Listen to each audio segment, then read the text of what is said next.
Sobat KM, gimana kabarnya? Kabar Top 3 kembali hadir untuk menyajikan 3 berita terhangat dalam sepekan ini.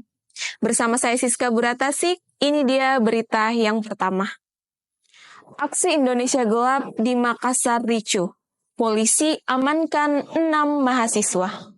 Sebanyak 6 mahasiswa ditangkap buntut terlibat bentrok dengan warga dalam aksi Indonesia Gelap di depan kampus Universitas Negeri Makassar di Jalan AP Petrani Makassar, Jumat 21 Februari malam. Keenam mahasiswa tersebut diduga merupakan anarko sehingga memancing kemarahan warga yang berada di sekitar lokasi. Kombes Pol Arya Perdana mengatakan para mahasiswa yang diamankan tersebut akan menjalani pemeriksaan lebih lanjut di Polrestabes Makassar.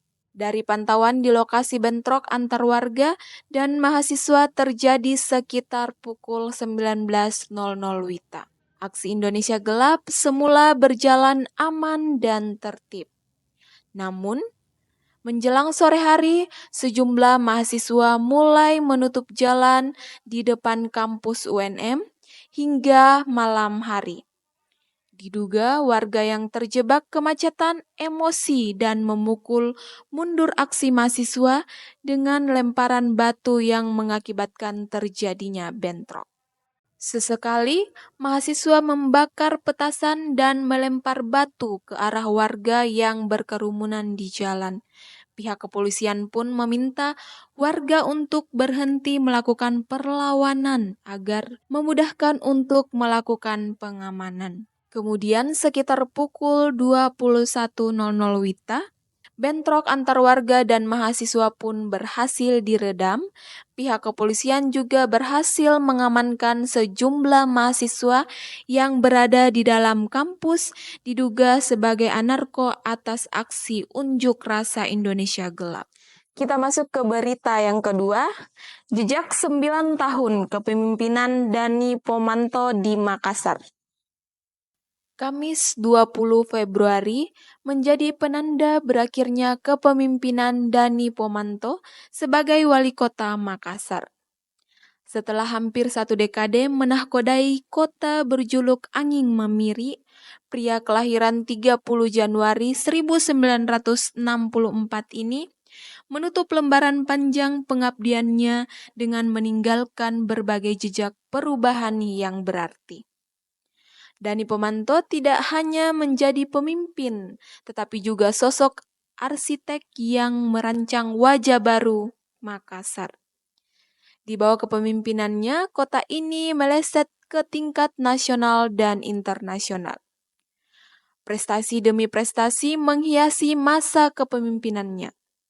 Makassar menjadi salah satu kota paling bahagia di dunia, peringkat 234, kota cerdas global peringkat 115, serta kota berdaya saing internasional peringkat 454. Bahkan, menurut WHO, Makassar tercatat sebagai kota dengan standar kesehatan terbaik di Asia Tenggara. Namun, lebih dari sekedar pencapaian angka dan peringkat, warisan Dani terasa dalam denyut kehidupan sehari-hari warganya. Branding kota makan enak bukan sekedar slogan, tetapi sebuah identitas yang memperkuat daya tarik kuliner Makassar.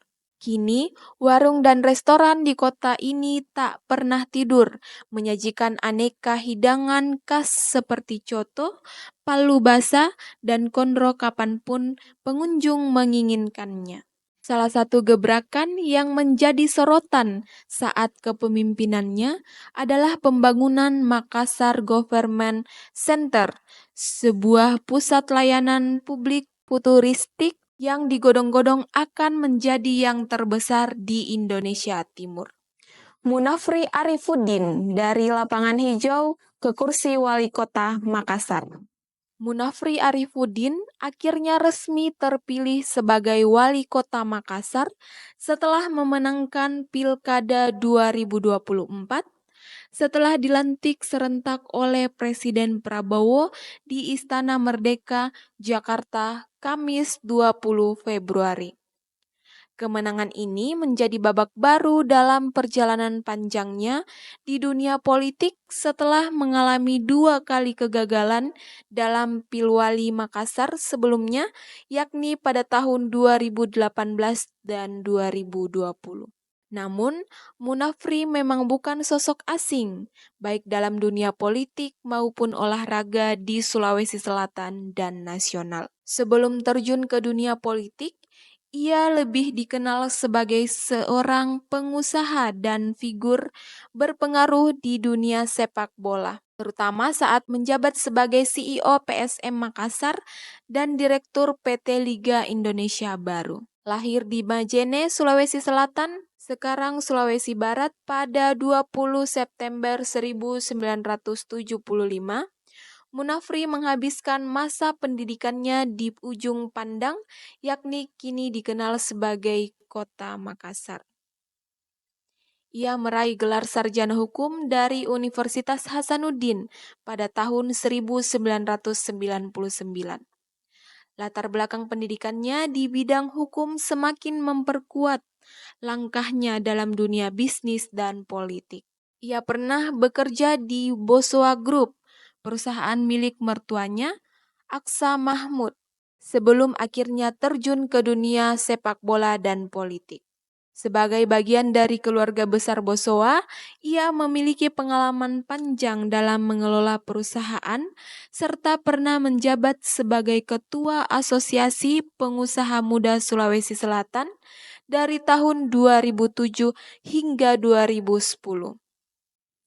Baiklah Sobat KM, kabar yang ketiga tadi sekaligus mengakhiri kabar top 3 hari ini.